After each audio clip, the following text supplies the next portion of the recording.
Hello, everybody. Welcome to another session of FlyRank's internship, and today we are back with Eyad. Last session was very great. You guys enjoy it. It was very interesting, and everybody was like really enjoying it. So one more time, we're doing another one with him, and want to give him a big shout and big special thanks for joining us again, and can't wait to see what this session brings. So again, short introduction from Eyad. I'll leave the stage to you. Yeah, thanks for having me again. Excited to be here. I hope everyone is as excited as I am right now. I want to take a moment to thank everyone who reached out on LinkedIn. Some people reached out for advice. They tried practicing the things that we discussed last time.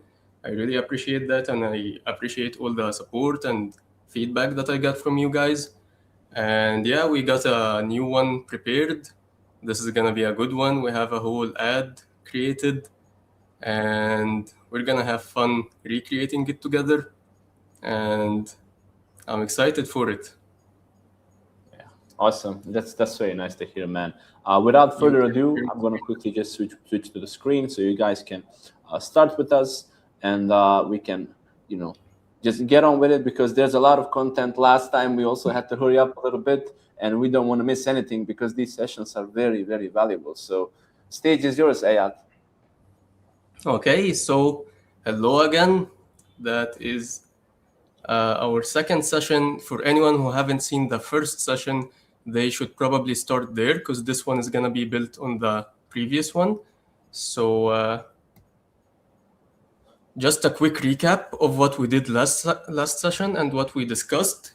So we discussed the prompt structure and the concept of building blocks, creating this whole prompt, and how we have to take our time filling in every detail, and that these details all together create this whole prompt, and how we have this platforms that contain these generators for images and videos and audio, and how we can use different platforms to access different generators and apply our prompts to them. And we're gonna come out the other end with a whole video or image. And we discussed this through a nice funny story about an imaginary friend who discovered a magnificent factory and decided to create toys for a living. And he started by creating farm animal toys, and we went with him through all the process until he came out with a product that was basically 5 animal toys and a self-narrating stage that tells a story about these animals. Now, what we're gonna discuss is the sequel for this story. So we met our friend 1 month later, and we asked him about business and how everything is going. But unfortunately, he says business is terrible. He's thinking about closing down shop. He failed. No one bought his toys, and he just didn't have any success whatsoever. But just as he was closing down shop, he noticed something in the factory far away. He noticed a robot that is abandoned by the wall, and as he got closer, he found a note on the robot's head.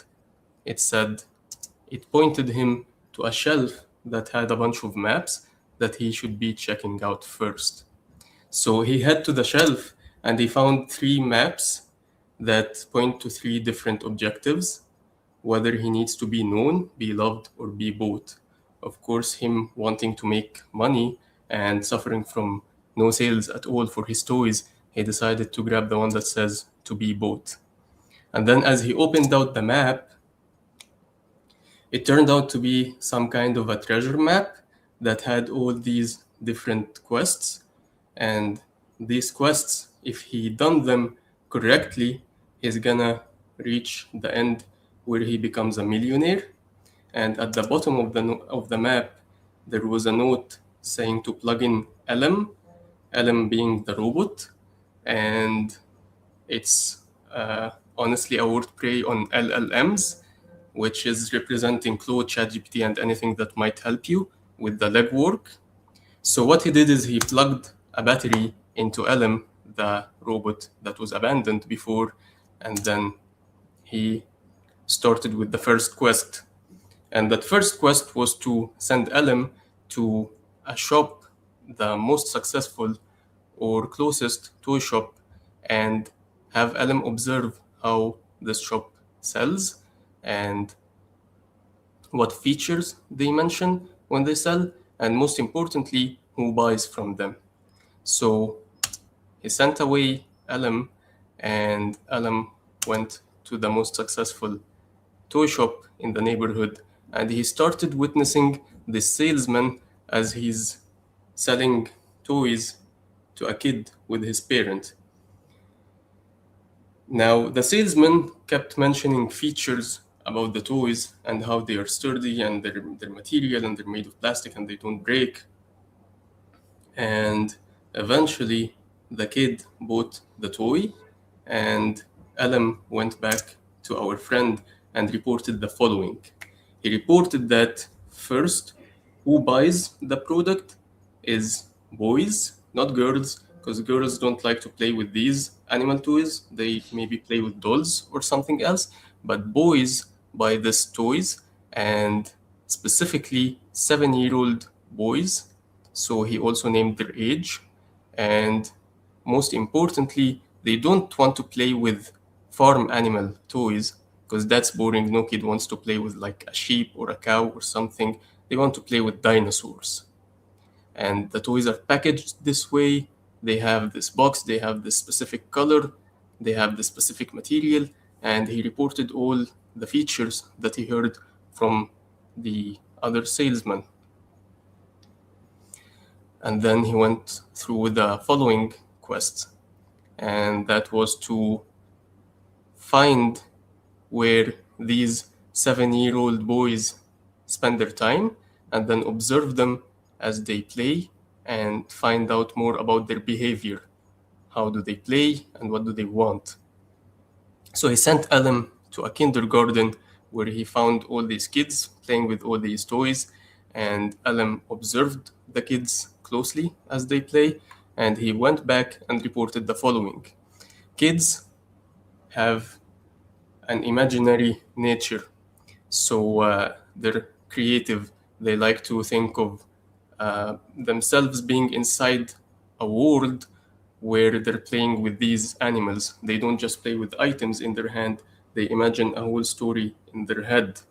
And he also reported a problem they're suffering from, which is they get bored so quickly from playing with ordinary toys because there isn't anything new or imaginary about them.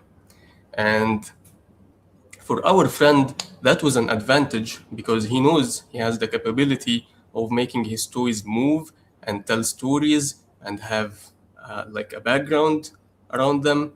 And he knows that he can make his toys interesting for these kids and solve this problem for them.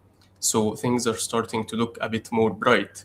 And then he sent Elam to the next quest, which is to find an insight about these kids playing with the toys. He needs to find one single fact that these kids do while playing with toys or do generally. And he sent Elam to a place where these kids exist, and that's a supermarket. And as Elam was observing, he noticed that in supermarkets where parents shop with their kids, the parents are looking at the top shelves where there is adult products, but the kids, because they're short, they're looking at the bottom shelves, and then the kids' products are placed there. That's a fun fact, by the way. Cereal products are always placed at the bottom shelves for this reason. And then Elam went back to our friend and reported that. The insight being that kids are short and they're naggy. They nag on their parents whenever they want something. So our friend, without further ado, went back to his factory and started adjusting his toys, started creating new sets with dinosaurs this time, and he created a more interesting story behind them, and he used all the techniques we learned from the last time, and he also adjusted the packaging and he picked new colors. He adjusted the look and feel of these products, and then he decided to go on the final quest. The final quest is finding a platform where he can sell his toys. So he went to an exhibition where all sellers stay there in booths and sell their toys. And he went there with his packages, and there was all these signs on all these booths saying this is the biggest pack, this is the most sturdy, until he find this empty white space that didn't have a booth in it. And he decided to set up his booth in that white negative space. And he set up his booth, and on the sign up top, he said that he has interactive toys. And this is how he positioned himself. And additionally, building on the insights that he learned before, he already knew that kids are short and they look at what's at the bottom of the booth. So he set up a poster at the bottom of his booth to grab the attention of these kids. And that poster had a kid in a whole world with dinosaurs around it saying, "Live with your toys," to emphasize the need for these kids to imagine words when they're playing with these toys. And that poster had four important elements. Number one is a kid representing the hero of this world, and number two are the old toys here on the corner, grayed out, that are boring and that kids don't want to play with anymore because they're causing them these problems. And number three is our new toy that solves this problem. And then number four is the final output that comes out of playing with our toys, which is having this whole world around you. So the first kid passing by, he actually caught his interest, kid being this short, and seeing the poster and seeing a relevant character on the poster that looks like him and seeing this word and getting attracted. The kid is now aware that these toys exist and he's interested, and then he takes a moment to consider the other toys in the shop because his parent told him, "We're only getting you one toy today." So he looked around, checking if there are any other more interesting toys, but then he didn't find any. So he decided that he wants this toy, and he nagged on his parent to get it for him. And his parent did get the toy, and from that moment on, our friend just kept selling and growing in business, and he did wonderful in this exhibition, and things did eventually turn out bright. Okay, what we just witnessed here are a set of multiple marketing concepts that you need to understand before working on any ad or marketing message. And in this slide, you're gonna find these concepts named more properly, but described as we saw them in the story. Objective being the first three maps, which are usually either awareness, engagement, or conversion. To be both represents conversion, which our friend picked, and then competitor analysis is where you look at other sellers and find out what works for them, what are they selling and why are they selling it and how are they selling it.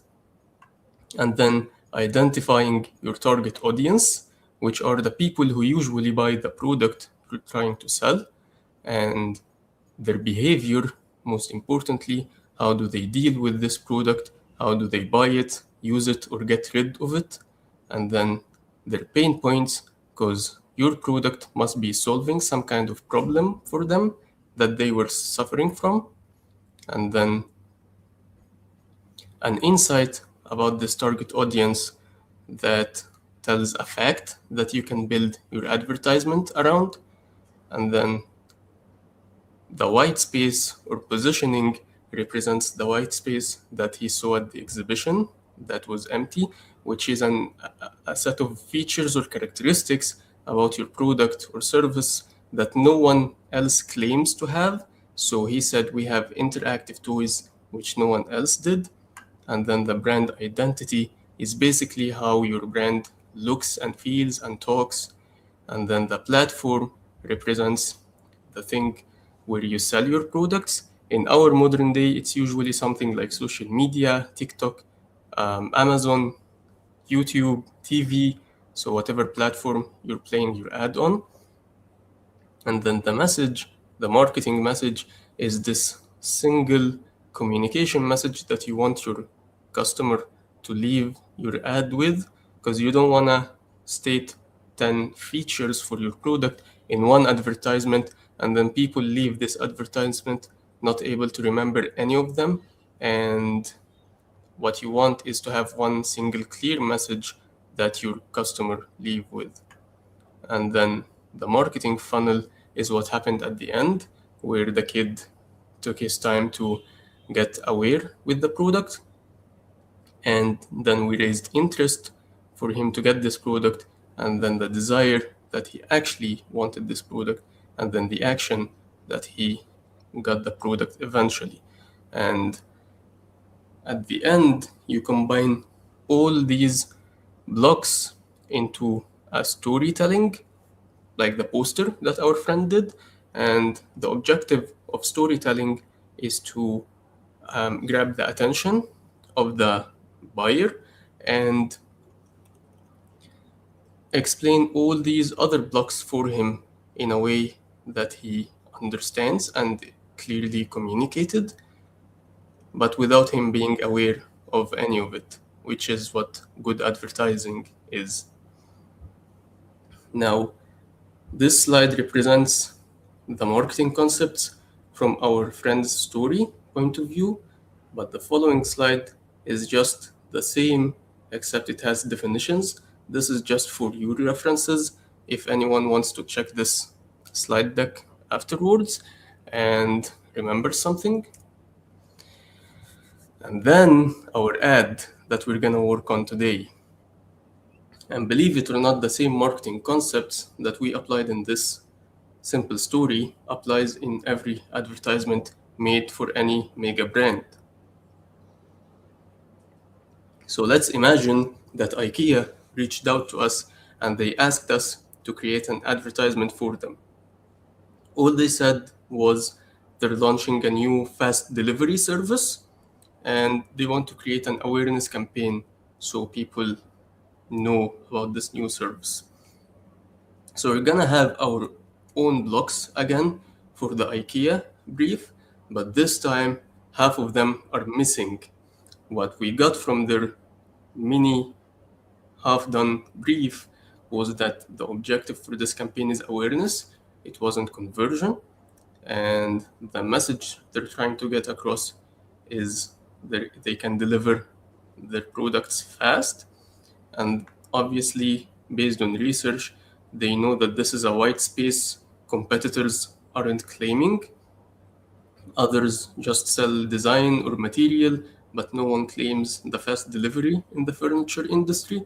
And then we kind of all know the brand identity for IKEA.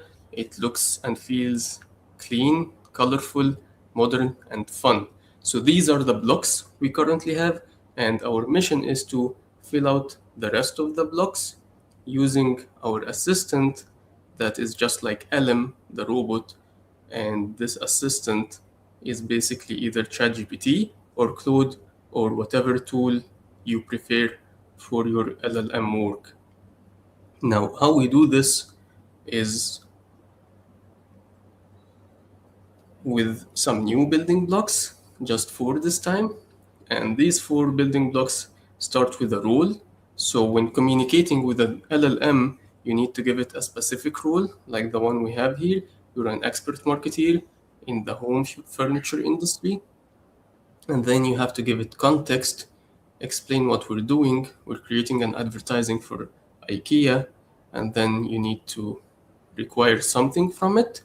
So I'm gonna start with asking it to create a competitor analysis. So basically to go down to other sellers and research them and find out what's working for them. So he can view their websites, their social media, their Amazon page, etc., and come back with some facts and data about this. And finally, some instructions to interview you before it does anything. Keep it short, things like this, just general guardrails. And then, after you've done your competitor analysis, which is block number one, you're gonna need to repeat the same process again for all the other missing blocks. However, you don't need to rewrite the whole prompt again. What? Because most of the prompt is fixed, it's gonna have the same rule. It's still a marketeer. It's gonna have the same context because we're still creating the same ad, same instructions. But what changed is this time I want to have an analysis for the target audience. I want to know their demographics, their age, their behavior, what do they act like, and you keep doing this until you fill out all the blocks. Now imagine that we done this on Claude because we're not gonna waste time like literally copying the prompt and going to Claude and seeing what comes out. So we're gonna imagine that the prompt came out like this, and these are the data we have now. We already knew the objective. The competitor analysis came back with info that competitors create funny ads and it works for them.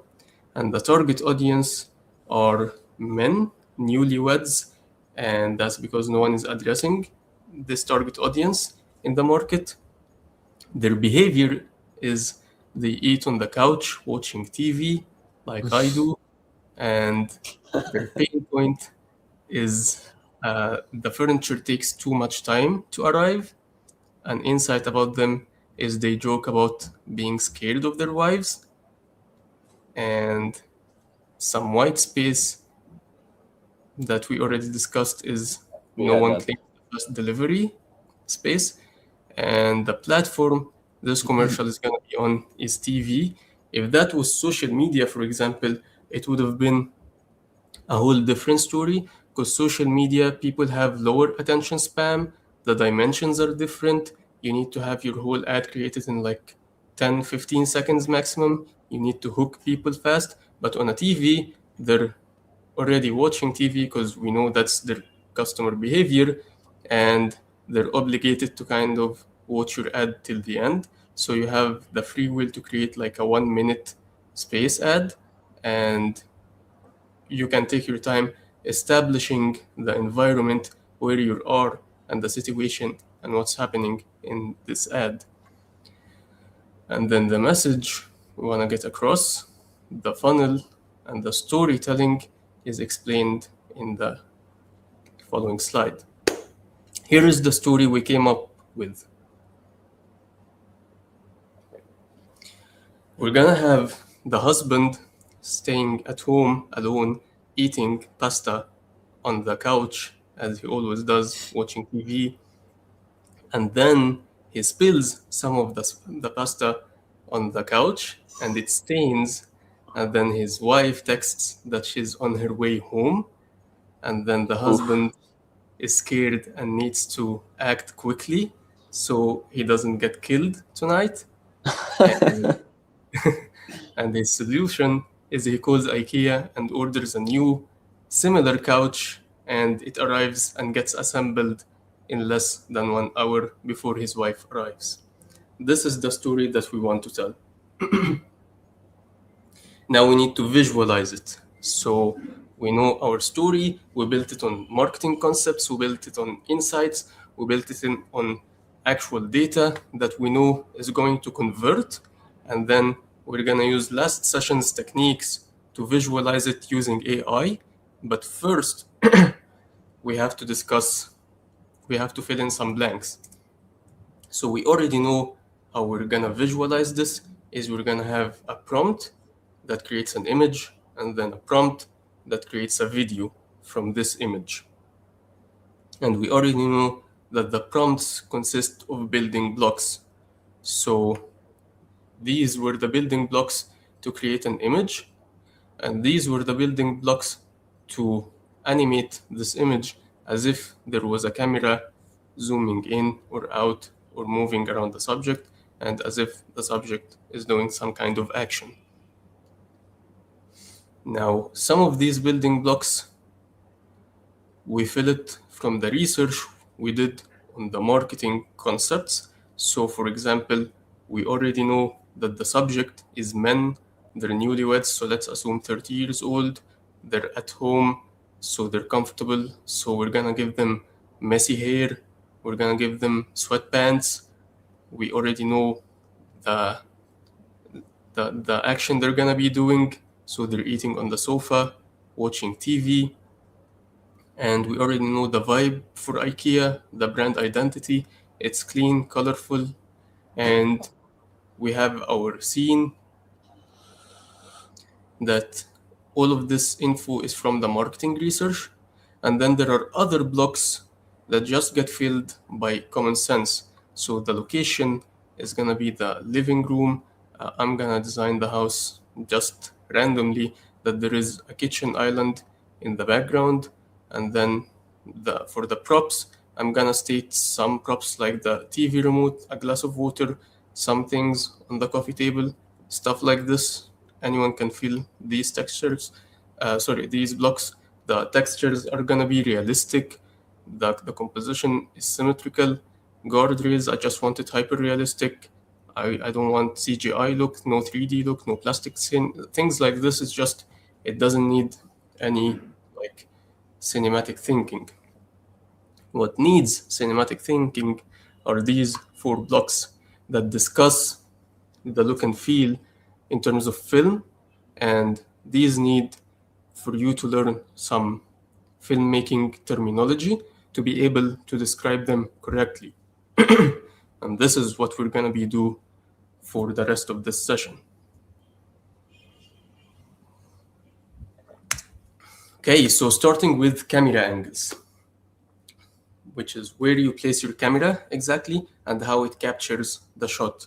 Obviously, we have examples here for how you can place it underneath the subject or at eye level or above it or like directly on top of its head.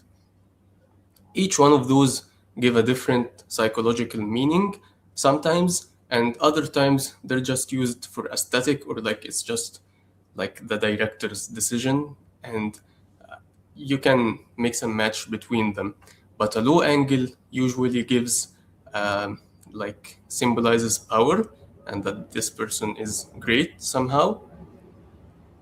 An eye level is just natural. This is what where most shots live. A high angle is the reverse of a low angle because it makes the person look smaller and weaker. And then the overhead is kind of like detached from the scene, like we're watching from a bird's eye view, like we're watching the scene from afar. And then there are camera angles that are horizontal, so where the camera is placed on the horizontal level around the character. And these basically are just for storytelling purposes. They don't have like a deep psychological meaning, but we can be in front of the subject at 3/4 angle. And then over the shoulder usually happens when we want to see what the subject sees. So right now he's watching TV. In other instances, he might be talking to someone else. So we would want to look from his side as if we're standing behind his back.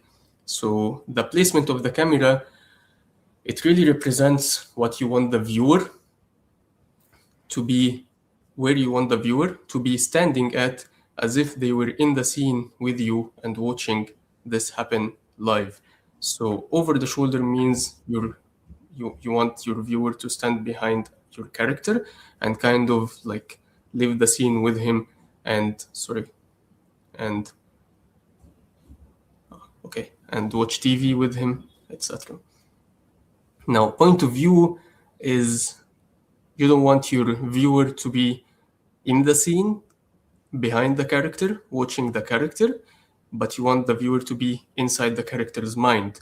So they're seeing what the character is seeing, but they're not like watching them from outside they're like inside their eyes. And this is a POV shot. It happens in like video games. So this is a POV shot from the perspective of the character, and this is another POV shot, but it's from the perspective of this IKEA catalog on the table that this man is coming to grab. So this is just to demonstrate that you can have POVs from objects. So if I'm drinking from this cup and then we place the camera inside the cup and it watches my mouth as I drink, this is a POV shot from inside this cup. Next is our frame size. Now, medium shots are starting from the belly up or from the chest up, and this is the most natural one because this is how we generally talk to each other. Like, for instance, right now, me and Ernad, we're in this video call. He can see me in a medium shot, and I can see him the same. And Yep. in any instance, when you're standing and talking to someone, your eyes probably get this view. So, this is the most natural shot, and it's where dialogues happen. Longer shots are when we want to show the full body of the character for some reason. Maybe we want to show his background. We want to see that there is a kitchen on this side. And wide shots are used as establishing shots. So basically, to give us a sense of environment and where we are. So I want to establish that we're in a suburban neighborhood where usually newlyweds live. And this happens with the wide shot. Extreme wides show kind of cities and like uh, they're very zoomed out. So these happen in movies when you're like maybe the movie is happening in America and then they wanna like cut to another shot in like Morocco. So they give an extreme wide shot for Morocco and they write like Morocco 1 month ago or something like this. So extreme wides are used to switch places drastically. Close ups are used to focus on the face and the facial reactions, and then extreme close ups are used for extreme details that you want to show. And these don't just apply for faces and people and subjects, they can apply to objects as well. So if you're shooting a product, if this is a product advertisement like the Rolex one we did last time, we can use the same exact filmmaking concepts. So we can start with a wide shot to show that we're on the beach, and we can show a long shot, like showing the whole body of the watch, and maybe some close-ups on the watch, and maybe extreme close-ups on like the dial or some detail that we want to show in this product. Lenses distort the proportions of face. So a wide lens like this one, or some of you may know it as fisheye lens, but fisheye is a bit more extreme.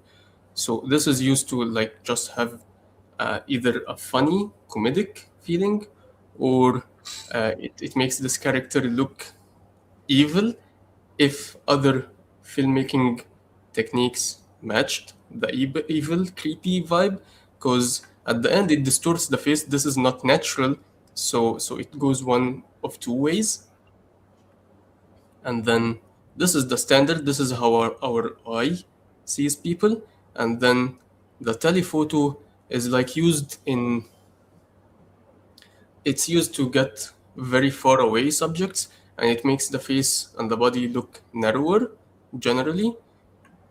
And it's not very commonly used in filmmaking, but it's a type of lenses, so I put it here just in case. Finally, the depth of field, not finally actually, but the depth of field is the amount of focus and blur in the background. So this is a very sharp photo. You can see the person in the front and you can see the background, everything very sharp. However, in this one, the background is blurry and out of focus, but the subject in the front is in focus. And this is just something in between. And where you want shallow depth of field or a blurry background is if the action is happening with this subject and we want to focus on him, because this way he kind of pops from the background. as opposite to this scene where the subject just blends with the background because we can see everything so clearly. So it's not very clear whether we should focus on the subject or whether we should focus on the house behind it. Like maybe this was someone photographing the house for a real estate picture or something, and then this guy just happened to be passing by eating his pasta in the street and he got caught in the middle.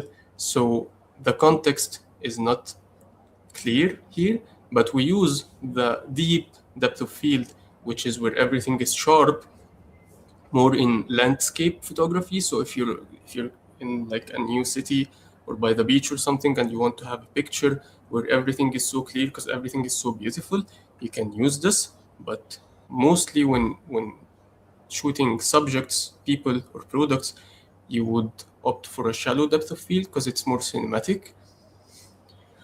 And then the lighting is divided into more than one section.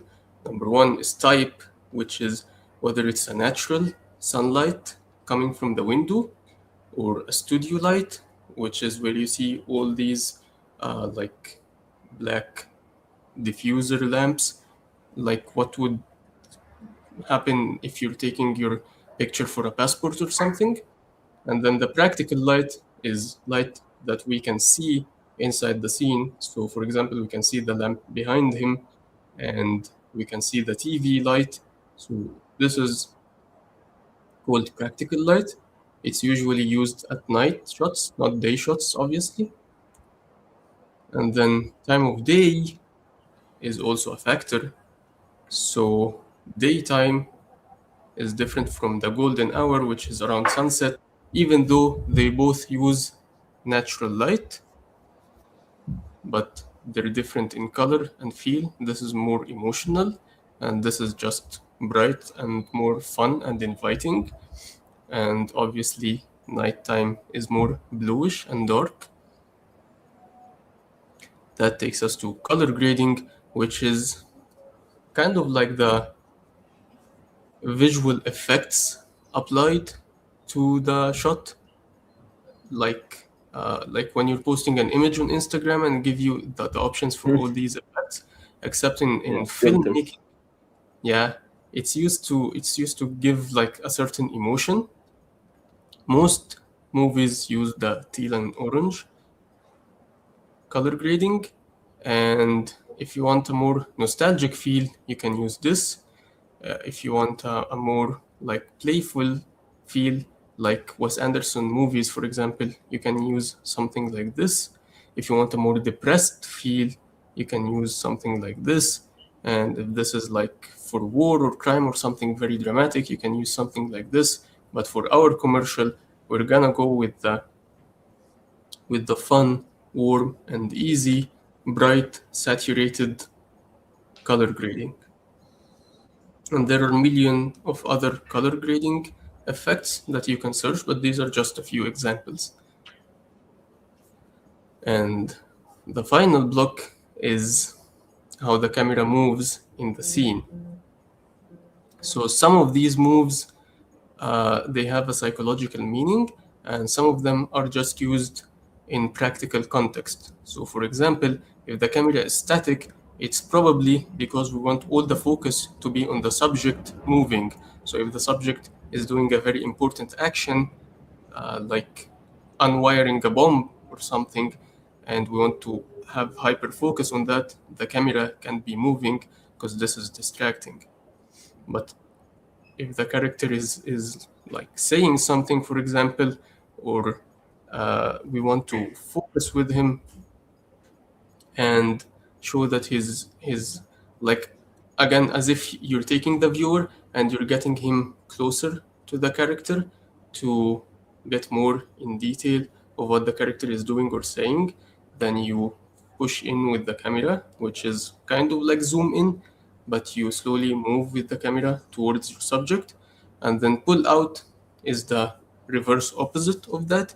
You can use it at like the end of an advertisement to show that you're leaving the scene or you're taking the viewer out of your ad because it's about to end. The pan is just when the camera rotates and looks the other way. This is just a practical move to show what's beside the character. And then the tilt is similar, but it's more up and down, where you want to show like what's above the character for some reason, or maybe you want to show like his shoes because it because of context. And a tracking shot is where the character and the camera are both moving in parallel in the same direction. So the character is moving and then the camera is tracking him. And a drone shot is, I mean, we all know drones, they just move, they fly in the air and they move more Yeah. freestyle. It's rarely used on people, it's mostly used on environments.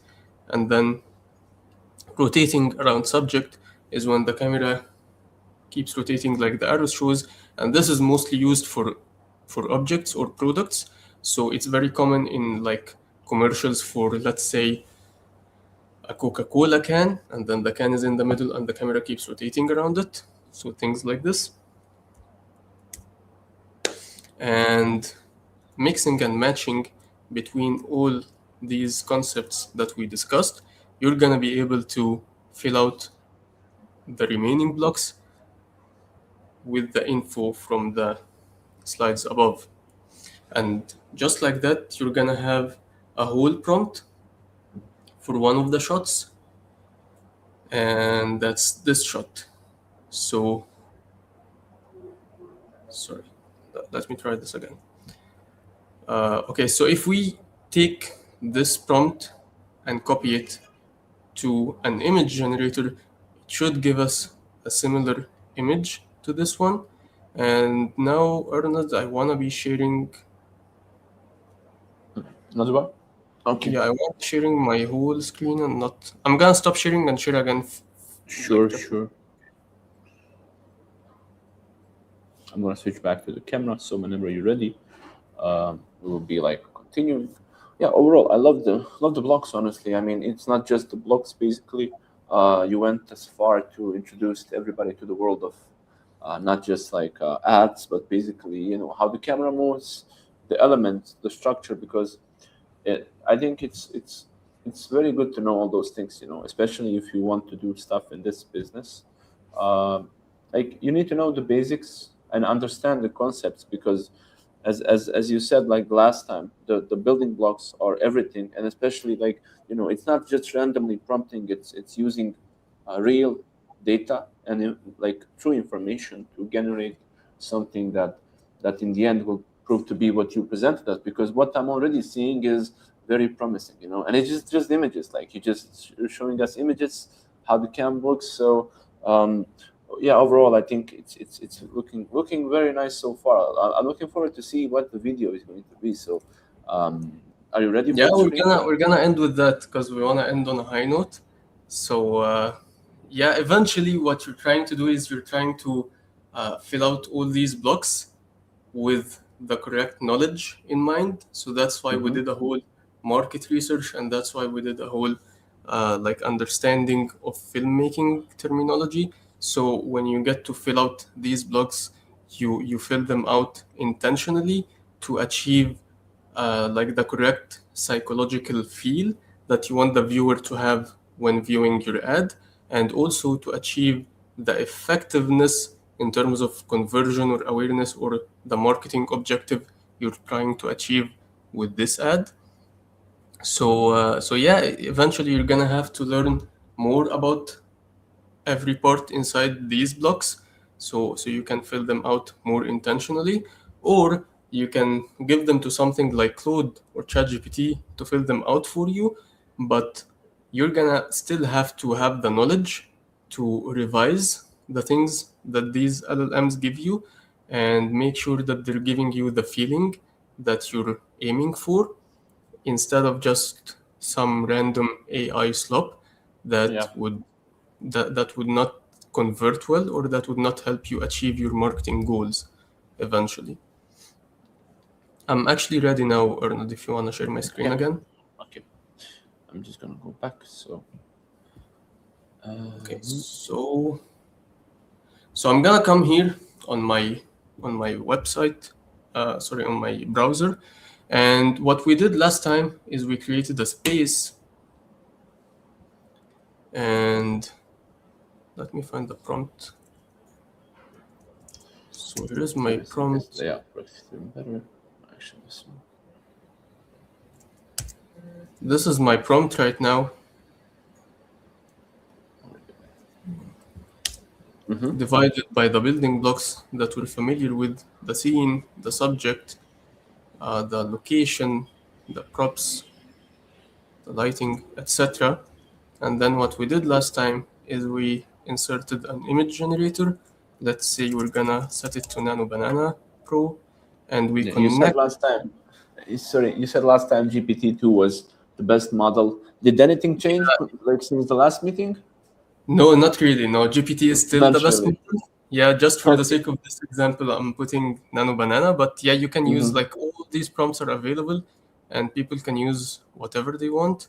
But I'm gonna just choose Nano Banana for this Mm-hmm. example, because the following step is we're gonna create this again, but on the free version, which is Google Gemini, because a lot of people have been asking if there is a free way around these Yeah. professional tools. And it makes sense, because if you're not a professional, if this is not your job yet, it doesn't make sense that you subscribe to something like Magnific, the website I'm using right here. So I want to show the free version of how you do things. Yeah. Thank you And for that. I'm gonna set my dimensions like this. And I'm gonna run. And as this is running, I'm gonna copy I'm gonna copy this same prompt and head to Gemini. And then in Gemini, this is completely free. I'm gonna head to the images generator here, which is, it has a banana icon. I'm not sure if it's visible or not, but Yeah, this it is is. not, it's the name. Yeah, here it is. And I'm just gonna paste the same prompt. I think I need to pick Pro. This is very new to me. I never used Gemini for these things, so I'm gonna get surprised with the result, just like you guys. My experience with Gemini, like it's very random at times. I think it's one of those generators where it can either produce something extremely good or it's gonna go like fail massively. Like my buddies at FlyRank have actually been doing some amazing stuff with Gemini, and they figured out a way how to feed it well. But I wasn't so lucky so far. Like sometimes it can do a good job if you give him a proper prompt, but you have to explore and be patient a little bit because it seems to go like in sideways. It seems to be like hallucinating a lot, but that's just my personal experience. Yeah, well, eventually all AI hallucinates, and you have to. It's a lot of trial and error. That's a fact. So yeah, that's with all AI models. But if you put in some details, if you put in enough details in your prompt, in Yep. your building blocks, it's eventually going to give you something usable. So for example, this picture of this guy is not identical to the one we have right here, Yeah. but it's the same composition, the same coloring, the same look and feel. So unless we want a specific character, which in this case we can use some character sheet. I have a character sheet prepared. I can upload it, but let's do this later.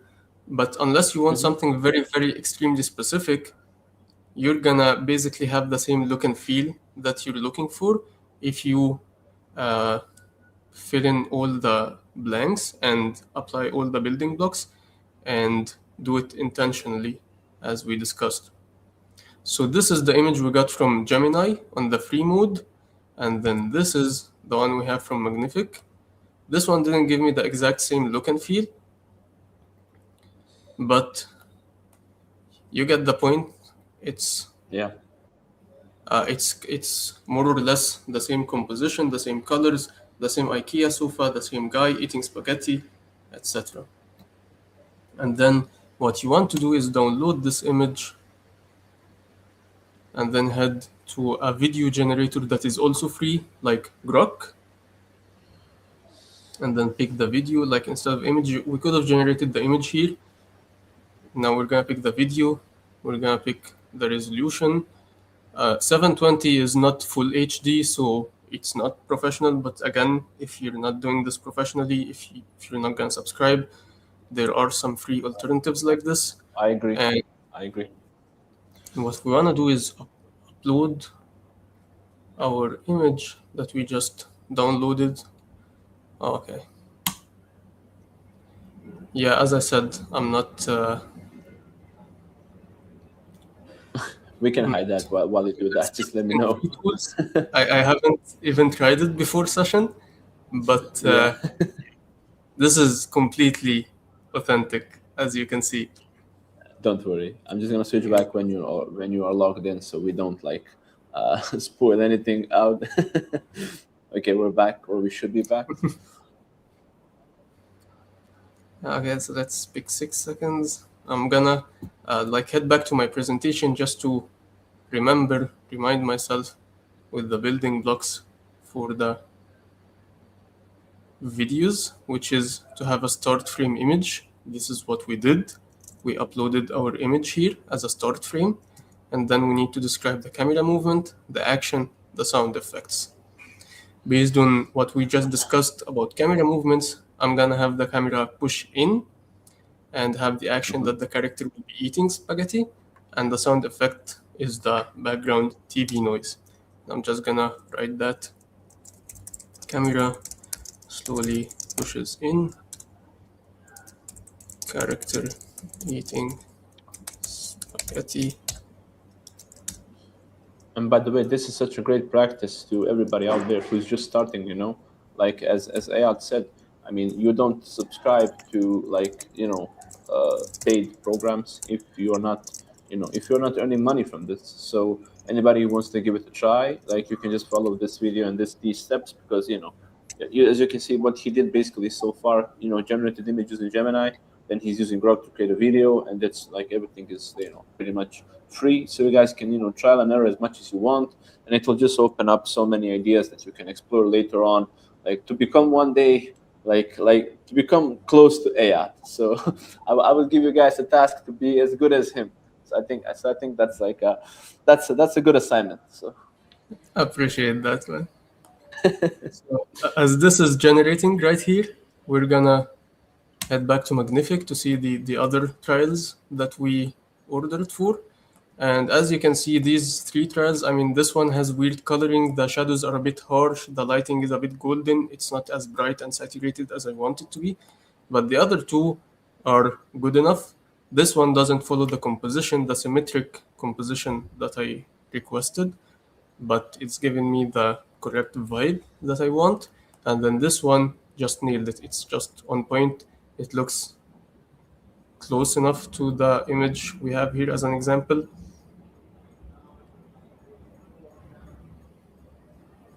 So I'm just explaining that the same prompt that we have here can be done for free on something like Gemini, and then this Grok generation, oh, it came out.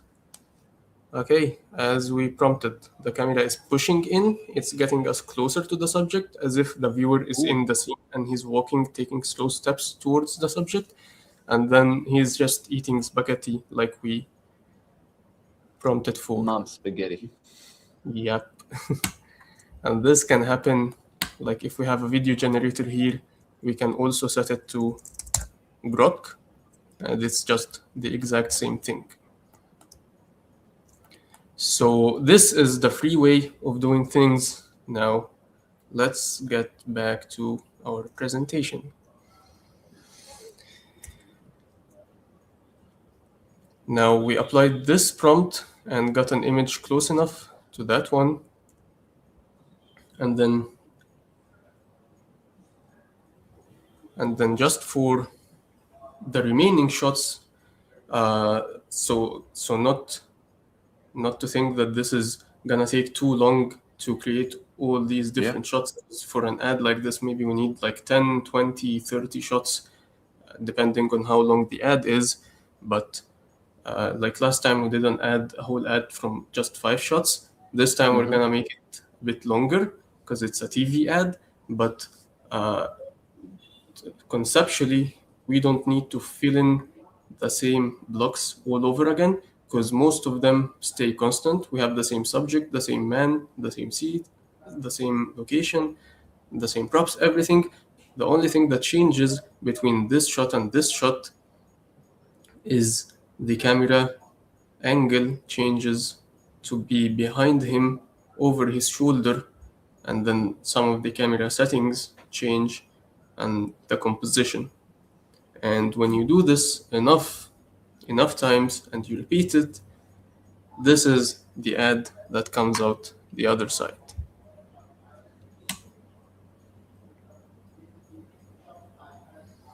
Okay, are you ready? Yep, I am. Let's see.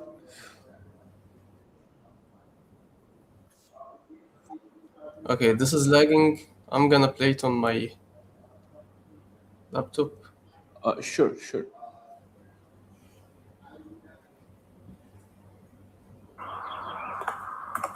We can also hear the sound, which is good. 1% of the jumble.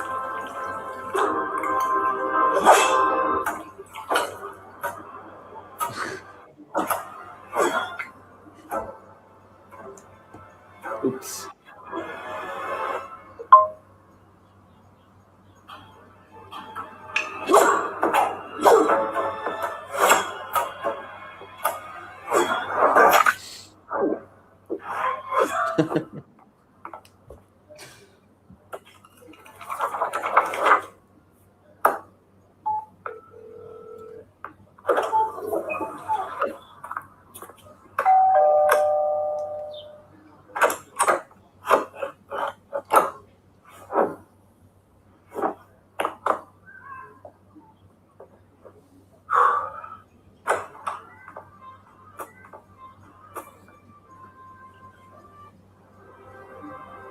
IKEA saves the day.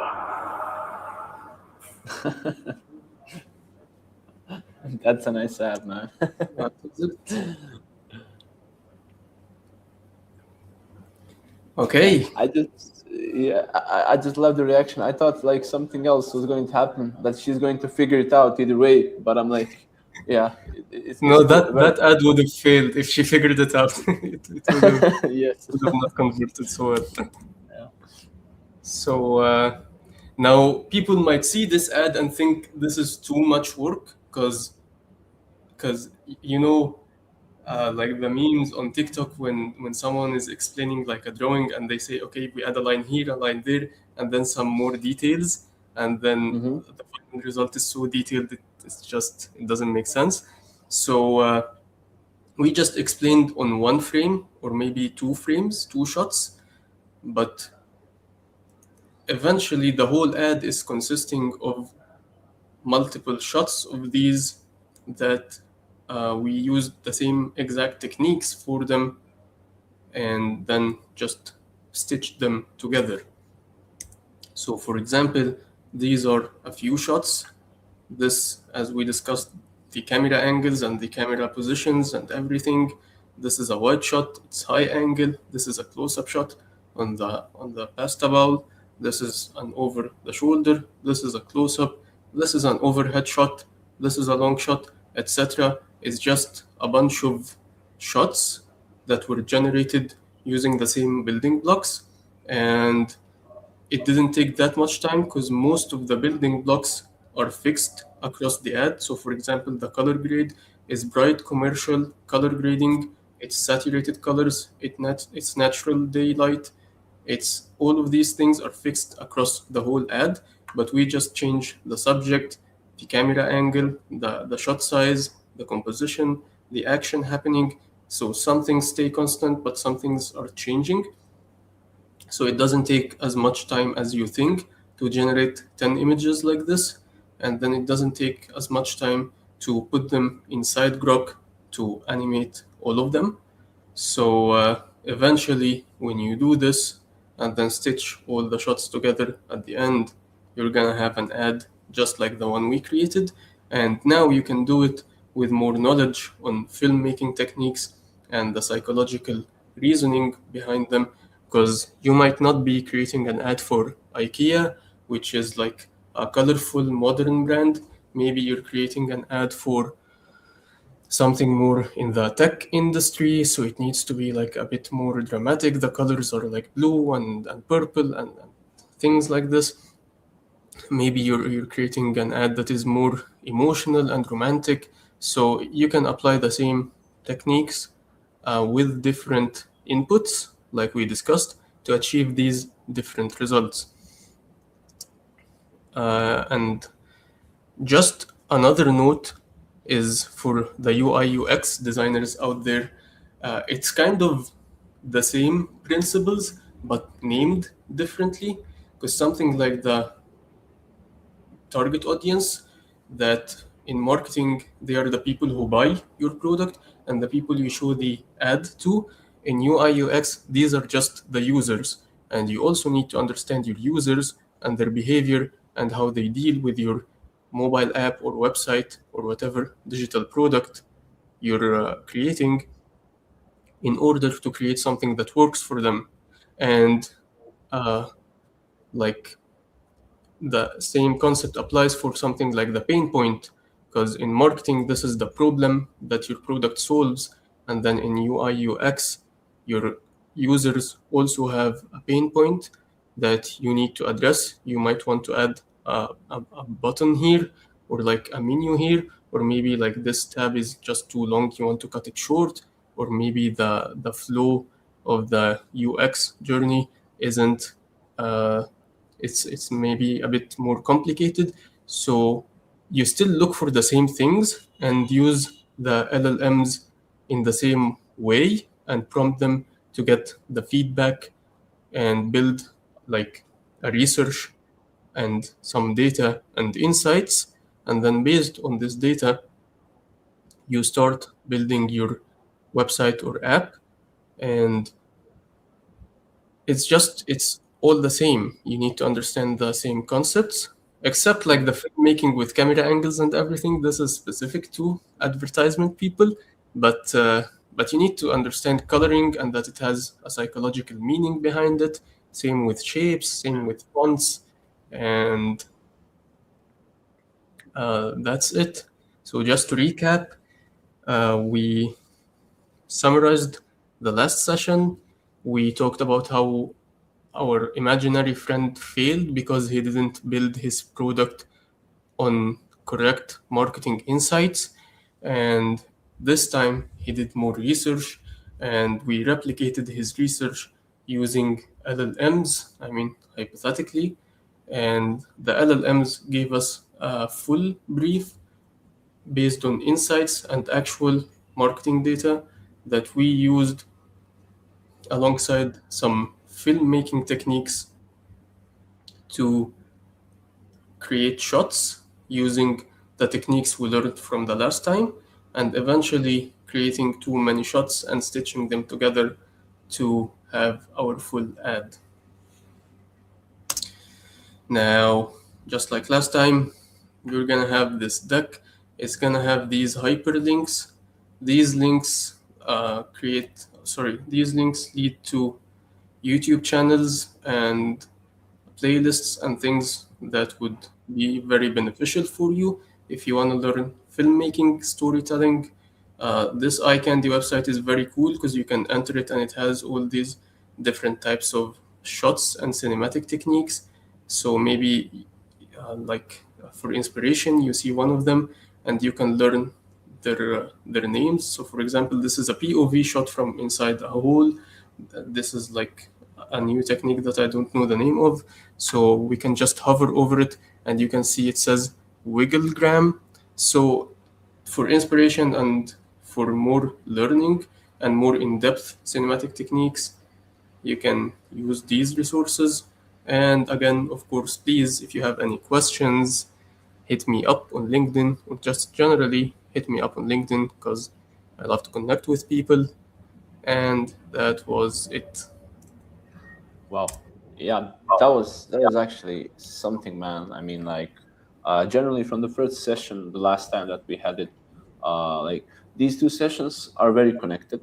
First of all, I would say that, like, it's very important to, if you did not give it a look last time, you were not able to watch the last session, I would recommend going back and seeing the first session, because it was very tied to the UX part. Like, now this session is a bit more about ads and the creative approach. But here's a good thing: just because you are an UX designer, that does not mean you should only focus on UX and rules, because in this creative world, everything kind of collides. Like, you will find use Exactly. cases that are combined between the art, especially videography, cinematography, like photography, because at the end of the day, if you know the principles, and as you presented them very nicely, I love how you presented the building blocks.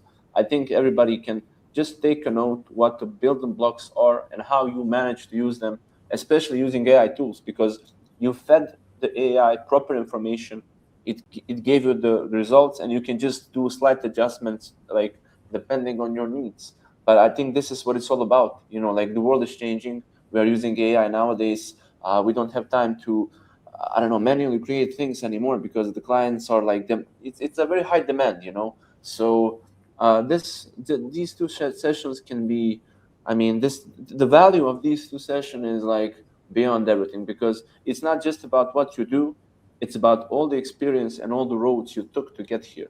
And that's generally what we are trying to do here at FlyRank. We're just trying to give people the chance to experience these things before they have to lose 1 or 2 years doing them, because, as you said, we spoke about it last time, we did not have the chance to, I don't know, get all these amazing tools like at the palm of our hands.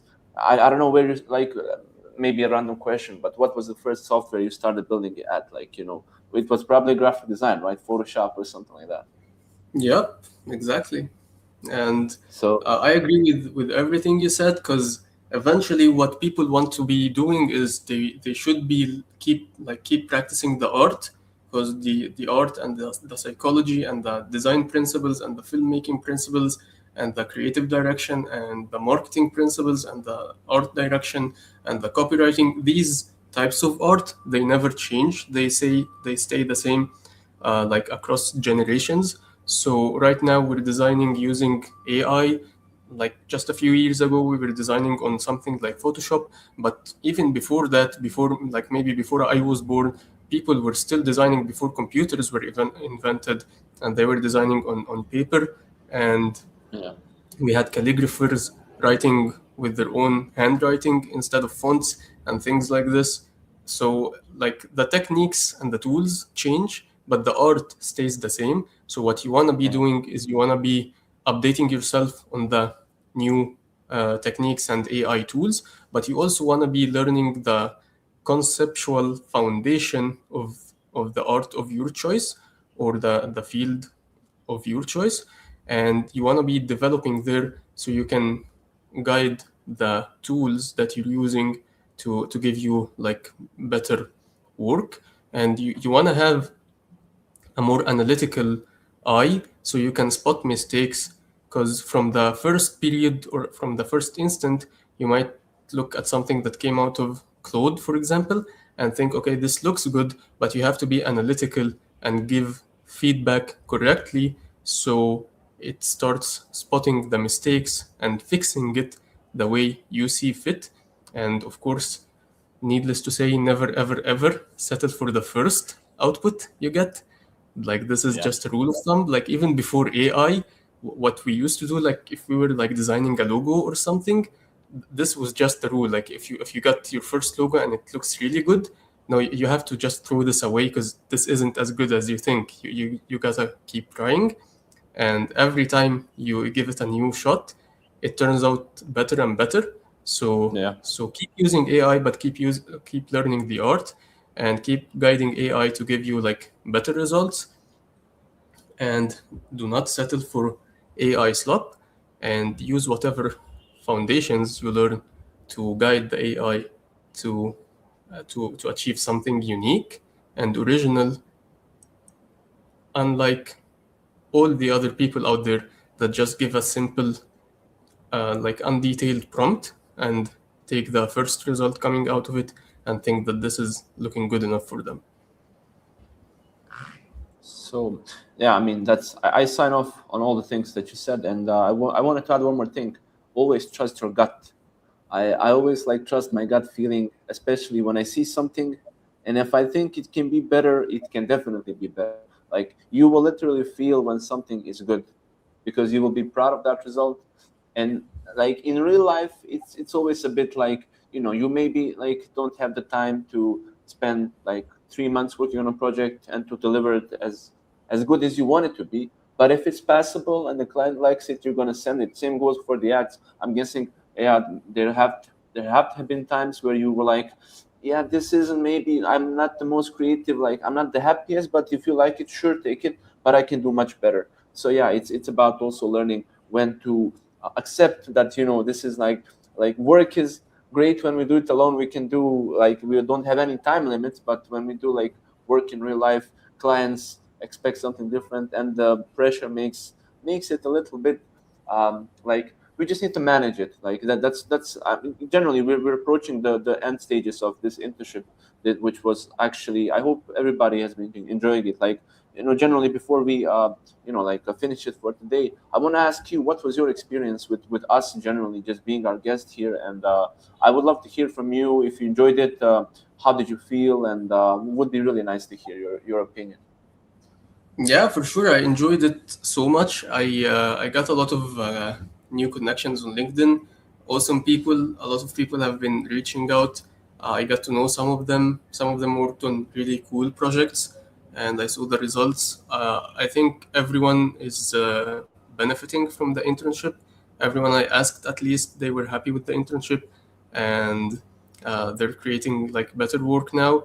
And like I believe in the whole vision behind this internship, because now like juniors or fresh grads or people like career shifters or whatever, like anyone joining a new career, it's especially hard for them because most of the junior work is now done by AI. So most companies, they don't give it much thought to hire fresh grads. So I think like this internship is necessary for them to get established well in this area, so that when they start their career, it they have some competitive advantage and they have something solid to offer to these companies. So yeah, overall it was a very nice experience. I'm glad I got to meet you and the rest of the team and got to know you, and I'm happy with all the connections I made from the interns. And overall, it was a nice refreshment of all the info, because 7 years later in your career, you look back and there is like just so much info that are unorganized in your head. So it was nice to like organize them and just put them uh, in their spots and kind of filter what's the most important parts of them. So even for me, it was beneficial. And yeah, I mean, I hope you repeat the internship and we get to do this again. Yeah, actually, we have plans for that. The next cohort will be also starting very soon. So for those of you guys who haven't been able to be part of this first one, like you'll be seeing me and Ayad one more time in more sessions. So like I'll be very much looking forward to it. Yeah, generally, like before we go, like I hope few of the guys who are just starting to design and especially want to go into the direction that you are going, Ayad, and see the work you're doing, they will have you as some sort of an inspiration of how my work should look like. I know when I was starting my design, I always looked up to some people who were way better designers than I was, and I was like trying to mimic or replicate or get to that level. And then like looking back 10 years later, I'm at the point where I say, oh wow, I'm probably building better than I did, like when I liked his work back then. But then at the same time, that guy also became much better. So one of Yeah, these things, that when we happens. bring mentor guests and stuff, like I want people to actually find really cool inspirations and try to be as good as you. Like that's like, it's gonna help you so much. Like for all those interns out there, like just if you take Ayad as an example of what I want to be, and you get to the point where he is right now, you will be very successful, and you will always have something to chase. Like it's like just say to yourself, I want to create a video ad as good as Ayad did, like in 5 minutes, you know. And when you get to that point, you'll be like, okay, but then Ayad did something else, so I need to like chase him back again. So overall, I find that very motivating, and I generally I think it's a good challenge for everybody. Like, you know, just needs to have that role model who you base your work on, and of course, like, you know, who better than you. So I'm very glad to have you here on the internship, man, and for all your knowledge. I love the way you present the storytelling. It's one of the things that, you know, in a sea of, like, you know, not much time, you know, like you also do your own work besides the internship, you know, so it's not easy. You managed to come up with the vision, the storytelling, and I think everybody loved these sessions. I mean, the feedback we received from everybody, it was really wonderful, and I personally loved it. Like, you know, sometimes, like, you know, we in UX we do like a lot of data, and then like a lot of research, but then I see some storytelling and I'm like, you know, I'm really enjoying this is relaxing. So yeah, it was a big pleasure, man, and big thank you from me and from all of the team. And we'll be staying in touch definitely for the next internship when it pops out. Also, for all the resources you want to share, we will send a huge mail to the interns so everybody can access them. And of course, guys, if you didn't follow Ayad before, follow him on LinkedIn, follow him on YouTube, and say big thanks to him, because what he did in just 2 sessions, by the way, these are just 2 sessions, is just like, he could be a very good narrator, and also like, yeah, pretty much maybe a big YouTube star for these type of content. So you're on a very good way, Ed. So I wish you the best of luck regarding that. And Yeah, I appreciate all that, man. Thanks for having me. Good luck for everyone out there. I want to emphasize no one to hesitate to reach out to me if they need to ask about anything, or if they're like starting out or trying any of these techniques and they want to ask questions. I'm here, and yeah, looking forward for this next cohort. And see you then. It was fun. yeah, thank you, man, one more time, and thank you everybody who joined today's stream. You'll be able to see the video again. If not on ours, you can check out Ayad's also channel. He'll be sharing these things. Also, check him out for all the other resources you might find valuable and useful. So have a great rest of the day, and see you again. Ayad, thank you one more time, man, and hear you soon. Bye bye. Yeah, take care. Bye bye.